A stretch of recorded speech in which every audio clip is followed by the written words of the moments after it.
শখ করে জুতো কিনেছিলাম যাতে মেয়ে একটু পায়ে দিয়ে স্বাচ্ছন্দ্য বোধ করে সুন্দর দেখায়, কিন্তু কে জানতো এমনটা হবে। আর এদিকে তো দেখেন কি একটা অবস্থা।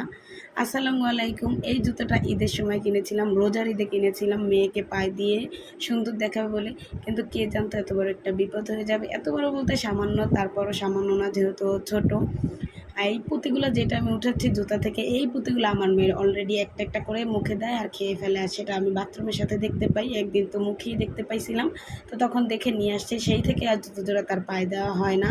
তো আজকে চিন্তা করলাম জুতো জোড়াকে রিপেয়ার করে ফেলবো একদম অন্যভাবে, কারণ যেই পরিমাণে বাচ্চাদের জিনিসের দাম, ওটা বড় মানুষের জুতার মনে হয় এত দাম না।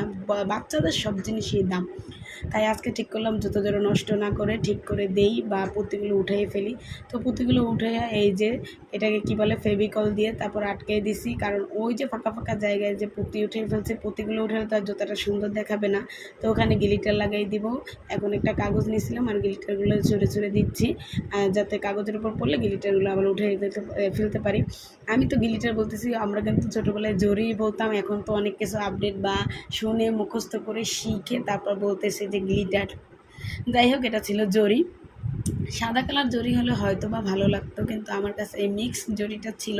সাদা জরিটা আমি পাচ্ছিলাম না, আর এই জরিটা কিন্তু আমি মিক্স করছি। সাদা জরিটাও ছিল আমাদের ঘরে, তবে রুম পাল্টিয়ে যখন উপরতলায় আসি তখন যে জরি কোথায় রাখা হয়েছে জানি না। আর এদিকে দেখেন বড় ভাগ্নির কাজ, আমি করতেছি কাজ আর সে করতেছে কি, সে নাকি রানী কটকটি সাজতেছে।